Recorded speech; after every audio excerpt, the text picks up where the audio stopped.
술 때문에 망한 사람이 술에 대해 예민한 반응을 보이는 것처럼 바울 사도는 율법 때문에 자기를 찾아오신 하나님을 못 알아볼 뻔했죠. 율법을 지키는데 열심을 내느라고 정말 하나님이 이 땅에 오셨는데 그 하나님의 아들을 알아보지 못했습니다. 아니, 알아보지 못한 정도가 아니라 율법을 지키는 자기의 의 때문에 예수를 반대하고 오히려 예수를 믿는 사람들을 죽이기까지 했던 사람입니다. 그러니 바울에게 율법은 철천지 원수와 같습니다. 교회 안에서 복음을 전하고 성도들에게 복음을 증거할 때 성도들이 다시 율법으로 돌아가는 것을 보는 바울의 마음은 참 아팠을 겁니다. 단순히 그가 자기에게 반대해서 교회나 베드로를 탓한 게 아니라 율법이 얼마나 하나님을 보지 못하게 하며 율법에 매이는 순간 예수 그리스도를 반대하게 되는 적율법적 삶을 살게 된다는 것을 알기 때문에 바울은 갈라디아서에서 매우 분노하고 또 한 걸음 더 나아가 오늘 본문은 성도들과 교회에 대한 실망감을 감추지 않습니다. 여러분, 우리가 누군가가 어떤 욕을 한다고 그럴 때 그 욕이 상대방 들으라고 하는 욕도 있지만 실망감에서 나오는 욕도 있습니다. 오늘 본문을 보시면 바울이 갈라디아 교회 성도들을 향해서 뭐라고 그럽니까? 어리석도다 그럽니다. 한 번이 아닙니다. 3절을 한번 볼까요? 너희가 이같이 어리석으냐. 또 말합니다. 사도의 입에서 여러분 하나님의 권속인 하나님의 자녀들을 향하여 왜 이렇게 어리석냐. 그것은 성도들을 모욕 주기 위해 욕을 하는 것이 아니죠.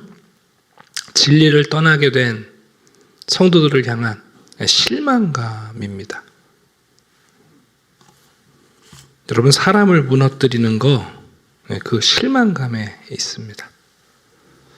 가족들, 부부, 부모와 자녀, 교회 공동체, 교회 어른들, 교회 성도들, 어쩌면 하나님의 큰 은혜를 받은 사람들, 그들이 속히 복음을 떠나서 성령을 떠나서 육체로 신앙 공동체를 떠나서 세속의 세계로 달려가는 것을 볼 때 우리는 큰 실망감을 갖게 됩니다.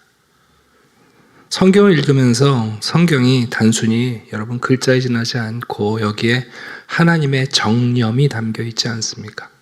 하나님의 마음, 하나님의 열정, 하나님의 아픔, 하나님의 기대를 향해 우리에게 무엇을 바라시는지 또 하나님의 어떤 실망들을 우리가 읽어나가지 않습니까? 그 정념이 이 하나님의 말씀을 우리로 하여금 하나님의 말씀으로 듣고 믿고 따르게 하십니다. 오늘 본문에 보시게 되면 어제는 이렇게 얘기했어요. 사람이 의롭게 되는 것이 율법의 행위를 했기 때문이냐 아니면 예수 그리스도를 믿음으로 우리가 의롭게 되었느냐. 여기서 멈추지 않고 한 걸음 더 나아가요. 우리가 성령을 받은 것은 율법을 행했기 때문이냐 아니면 믿음으로 복음에 대한 말씀을 들었기 때문이냐. 의라는 것만 따지면 선명해지지 않잖아요. 왜냐하면 우리도 그런 생각하잖아요. 율법을 지켜도 의로운 거 아닌가 이런 생각을 할 수 있단 말이에요. 아니 오히려 믿음으로 의로워지는 것보다 아니 행동이 의로워지면 율법을 지키면 더 의로운 거 아니야? 이렇게 생각할 수 있어요. 이게 이제 유대 거짓 교사들의 가르침이니까요. 근데 바울은 한 걸음 더 나가. 그럼 좋다.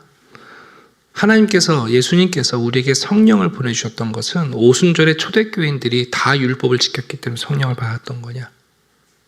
아니면 믿음으로 그 복음을 들었고 믿었기 때문에 우리가 성령을 받은 거냐? 좀 더 명쾌해지죠. 세 번째, 5절을 보시게 되면 한 가지를 더 얘기해요. 우리가 능력을 받은 것은 우리가 율법에 행했기 때문이냐?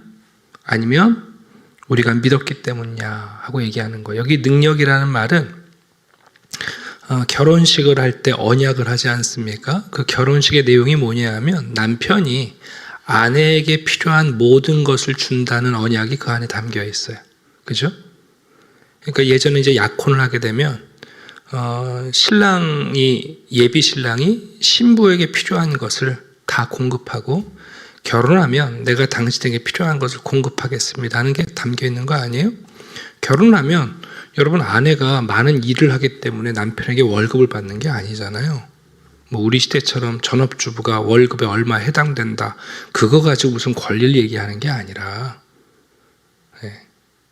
여기 말하는 능력이란 건 뭐냐면, 우리가 하나님의 자녀, 성도가 되어서 우리에게 필요한 모든 것을 공급하시는 하나님의 공급, 그걸 이제 능력이라고 표현하는 거예요.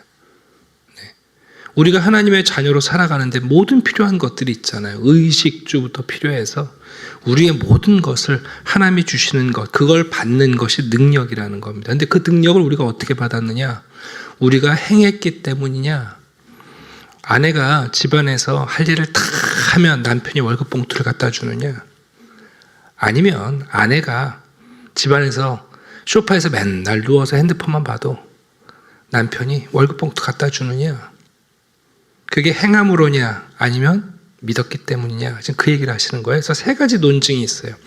우리가 의로워진 것이 무엇으로 말미암은 것이냐?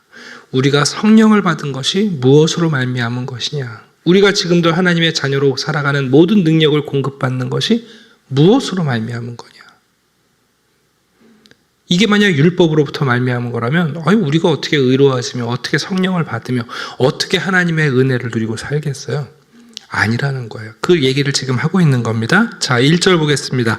어리석도다 갈라디아 사람들아, 예수 그리스도께서 십자가에 못 박히신 것을 너희 눈앞에 밝히 보이거늘. 이 얘기는 갈라디아 성도들이 예루살렘에 와서 예수님 십자가에 죽는 걸 봤다는 뜻이 아니에요.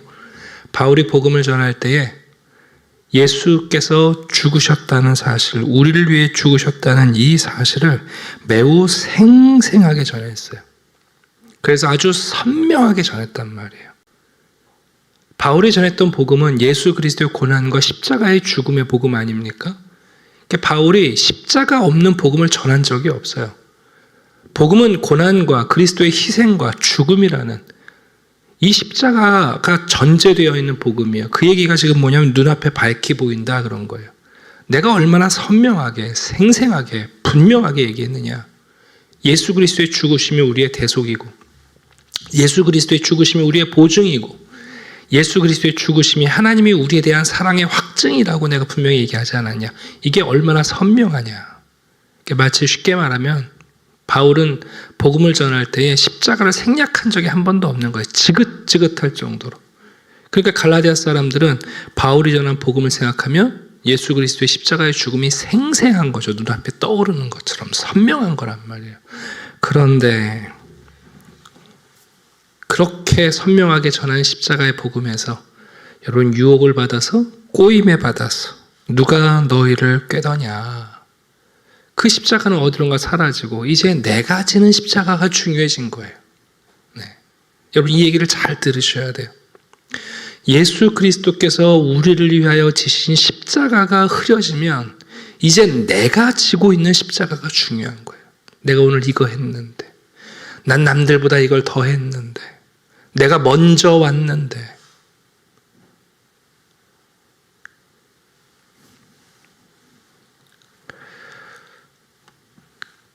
양로원에 가시면 보통 5살, 6살 차이는 반말하세요.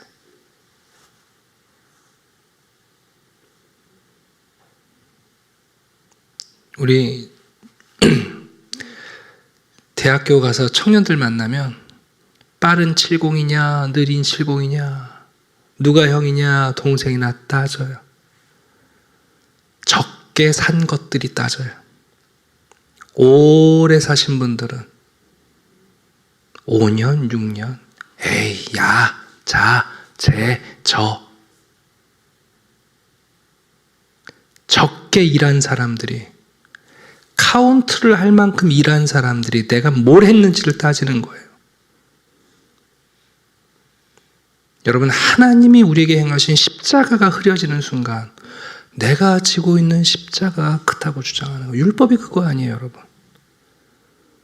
내가 너보다 더 많이 했다는 거 아니에요. 내가 다른 사람들보다 더 열심히 일했다는 거 아니에요. 바울이 그러잖아요. 야, 내가 좀 어리석은 자랑을 하마. 그게 무슨 얘기예요? 어리석은 자랑이라는 거예요. 나 베냐민 지파 사람이다. 나 율법 지킨, 내가 가말리의 후세예요. 여러분, 그게 뭡니까, 여러분?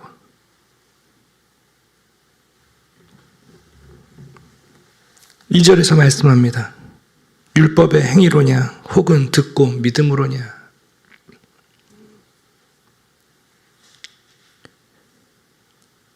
바울이 다시 한번 말해요. 그 실망감을 놓치지 않습니다. 너희가 이같이 어리석으냐. 우리가 믿고 성령으로 시작했다가 왜 이제는 육체의 길로 맞추려고 하느냐. 히브리서에 보면 우리가 뒤로 물러가 침륜에 빠질 자들이 아니다. 그 뒤로 물러가는 게 뭐냐면 성령으로 태어났는데 여러분 점점 육체로 살아가려고 그래요. 그게 뭐냐면 우리가 후퇴하는 거예요. 퇴보하는 거예요. 여러분 한번 생각해 보세요. 우리가 믿고 성령으로 말미암아 기뻤고 성령의 희락과 성령이 우리에게 주는 사랑에 감격했던 사람들인데 지금 뭐 하고 있냐면 육체로 사랑하려고 해요. 육체의 기쁨을 추구하려고 해요. 육체로 충성해 보려고 하는 거예요. 여러분 그게 퇴보라는 거예요. 그러니까 얼마나 어리석은 일입니까, 여러분?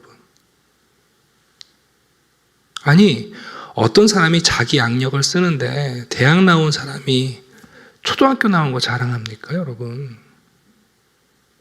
예? 초등학문으로 돌아가는 사람이 어디 있냐고요. 너희가 이같이 많은 괴로움을 헛되이 받았느냐? 과연 헛되냐? 무슨 얘기 하시는 거예요? 그러니 예수를 따르는 일이 괴롭죠, 여러분. 헛된 일을 할수록 무의미하기 때문에 괴로운 거예요. 성령으로 하는 일들은 지극히 작은 일도 우리에게 기쁨을 줘요. 아, 이게 나의 능력이 아니다. 어제 우리 살펴봤잖아요. 삶이라고요. 그 삶이 하나님의 은혜인 거 아니에요. 내가 오늘도 예수를 따라 한 걸음 걸은 게 하나님의 은혜인 걸 알기 때문에 그건 의미가 있고 기쁨이 있잖아요. 얼마나 감사해요. 그런데 여러분 또 육체로 무슨 일을 하고 나면 괴로움이 더한 거예요. 죄송한 얘기지만 사람들이 다 봤잖아요. 여러분들이 여기까지 일하는 걸. 그 다음날 그 일 안 해보세요. 대번에 뭐라고 그럴 것 같으세요? 저거 마음 바뀌었네. 이 얘기부터 들리는 거예요. 그러니 무겁죠. 그러니 과중하죠.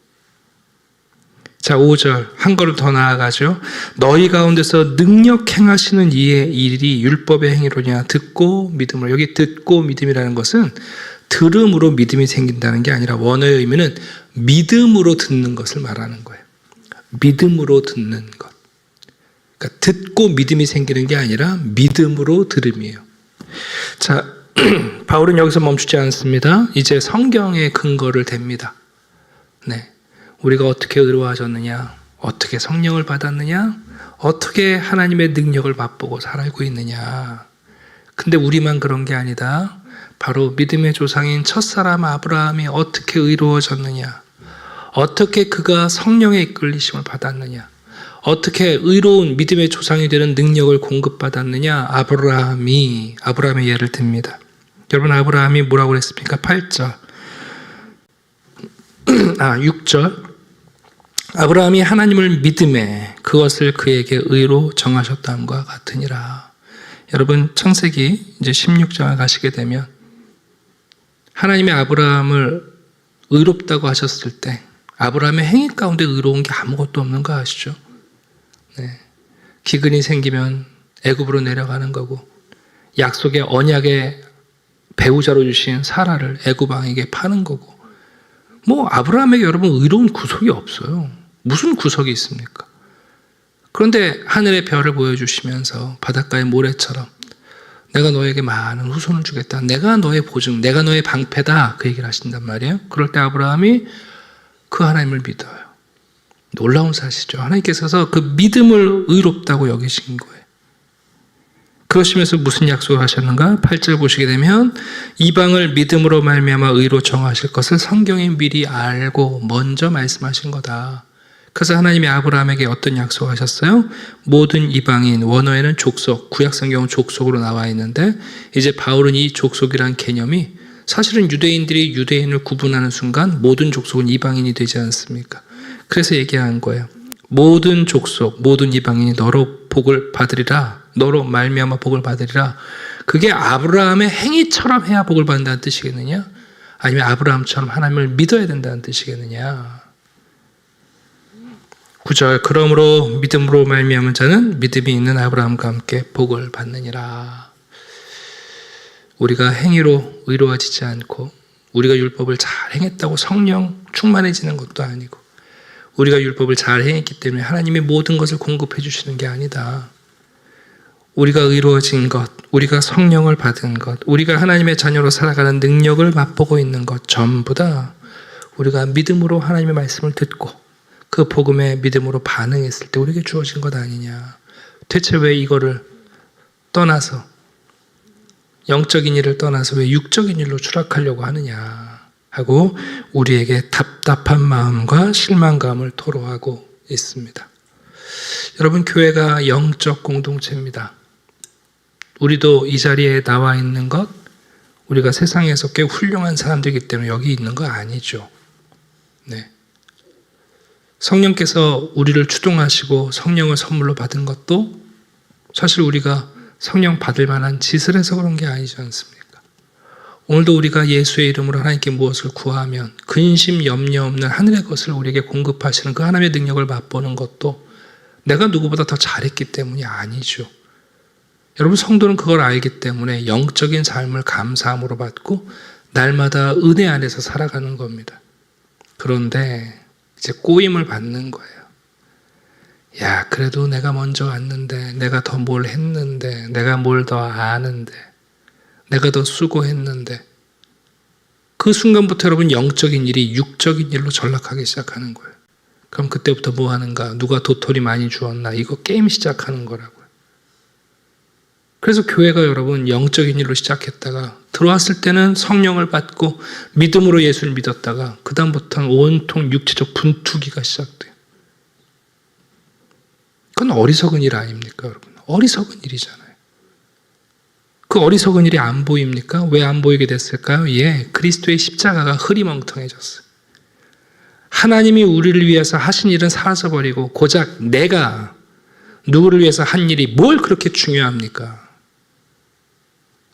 많이 일한 사람들은 내가 얼마나 많이 일했는지 계수를 못해요. 고작 한 가지 더한 사람들이 그거 하나 더 했다고 주장하는 거예요. 한 달 먼저 태어나서 내가 너보다 먼저 났다고. 그 유치한 게임을 왜 받아주십니까? 그런 어리석은 연기를 우리가 왜 합니까? 가끔 교회에서 성도들이 엉뚱한 질문을 해요. 그게 얼마나 어리석은 질문인지를 모르고 던지는 거예요. 마치 지혜로운 것처럼, 현명한 것처럼, 그게 정의인 것처럼. 여러분, 기독교의 신앙의 정의와 공의는 그리스도의 십자가 안에 있는 거예요. 그 영적인 정의와 공의가 사라지는 순간 어리석어지는 거예요. 그걸 본인이 몰라요. 여러분, 바울의 이 어찌 그렇게 어리석느냐. 여러분, 이건 하나님의 정념이에요. 하나님의 실망감이에요. 우리가 우리의 공동체 안에서, 가정 안에서 누리는 우리의 실망감을 보세요. 갈라디아서는 우리에게 준엄하게 말합니다. 오죽하면 여러분 모든 사람들 앞에서 베드로를 꾸짖었겠어요. 오늘날 성도 한 사람이라도 공예배 시간에 대놓고 목회자가 지적해 보세요. 그 사람이 교회 나오겠어요? 안 나온다고요, 여러분. 그러면 여러분, 우리가 그렇게 서로 책망할 것이 없을 만큼 성숙한 영적 공동체입니까? 아니지 않습니까? 그러면 목회자가 강단에서 만인들 앞에서 공개적으로 재판하지 않더라도 성령께서 우리 안에서 하시는 안타까운 말씀들을, 마음들을 우리가 믿음으로 들어야 되지 않겠습니까? 네. 오늘 이 말씀이 다른 데는 다 떠나서 우리가 속한 이 교회 공동체 안에서 이루어지기를 바라고, 제가 어리석은 길을 걷는 것처럼 보이실 수도 있고, 편해서 쉬워서 가는 길이 아니죠. 그러나 여러분 당연하다고 생각합니다. 여러분 한샘교회가 42년 동안 오는 동안 저는 고작 9년을 함께 했을 뿐이고 뭘 얼마나 대단한 일을 했습니까? 이 교회가 주님 오실 때까지 얼마나 더 존속될지 모르겠습니다만 앞으로 더 많은 일을 할 사람들이 오지 않겠습니까? 나는 30년을 이 교회를 위해서 일했을 수 있지만 앞으로 여러분 40년, 50년을 일할 사람들이 나타나지 않을까요? 그럼 나중에 우리 주님 앞에 섰을 때 우리가 뭐 얼마나 대단한 것만 자랑할 게 있겠어요? 그러니까 얼마나 근시안적이에요. 내가 한 일을 계수하고 있으니까 그게 안 보이는 거죠. 아닙니다, 여러분. 하나님의 교회에서 하나님이 우리에게 하시는 모든 것을 우리는 봐야 돼요. 오늘도 우리는 그 그리스도의 십자가로 이루어졌고 그리스도의 십자가로 인하여 우리에게 성령을 주셨고 오늘도 내가 공급받는 모든 것은 하나님의 은혜로 우리에게 주어지는 것들이에요. 그 은혜와 십자가의 크기가 줄어들면 우리 어리석은 길을 택합니다. 생각도 마음도 태도도 다 어리석어집니다. 여러분 그러지 않으려면 믿음으로 복음을 듣고 믿음으로 그리스도를 보며 그리고 믿음으로 주를 따르는 일이 필요합니다. 그래서 여러분 믿음으로 행하지 않은 것은 다 죄라는 뜻입니다. 그래서 그 말씀이 그래서 성도들에게 믿음으로 행하지 않았다는 것은 믿음으로 그리스도를 보지 못한다는 것이고 그러면 아무리 잘하고 많이 일해도 결국은 또 율법놀이 또 서로 몸무게 재는 거 또 그렇게 나아가면 여러분 그것은 우리의 의가 될 수 없습니다. 오늘도 기도하시며 우리를 책망하고 때로는 나 자신에게 우리에게 실망하시는 주님의 이 정념의 사랑의 음성을 들으면서 성령의 탄식 가운데 우리와 함께하고자 하는 주님의 음성을 듣고 따라가는 일, 그게 성도의 길입니다. 그 복된 길을 걸어가시는 분들이 되기를 주님의 이름으로 축원합니다. 기도드리겠습니다. 아버지 하나님 감사합니다. 하나님께서 우리에게 그리스도의 십자가로 인한 모든 것을 은혜로 주셨습니다. 다 은혜입니다. 우리가 의로워진 것도 우리가 성령의 사람이 된 것도 그리고 우리에게 필요한 모든 것을 공급하시는 이유도 오직 하나님의 은혜입니다. 선명하게 십자가를 보며 그 십자가 위에 달리셨던 예수 그리스도 자신의 모든 것을 쏟아주셨던 그리스도의 사랑을 보게 해주시옵소서. 이 영적인 일로 시작했던 우리가 다시 육체의 일로 돌아가지 않게 하시고 하나님만을 바라보며 오늘도 그 은혜 안에서 믿음으로 살아가게 해주시옵소서. 오늘도 하나님 우리에게 말씀하실 줄 압니다. 믿음으로 그 말씀을 듣게 해주시옵소서. 우리의 이성과 합리적 생각과 우리의 경험과 또 우리들의 판단이 아니라 믿음으로 주의 말씀을 들으며 하나님이 어리석음과 오만함과 그리고 고집스러운 인간적 마음들을 깨뜨리게 하시고 부드럽고 그리고 강권하시는 우리 주님의 성령을 따라 믿음의 길을 걸어가는 복된 성도들이 되게 해 주시옵소서.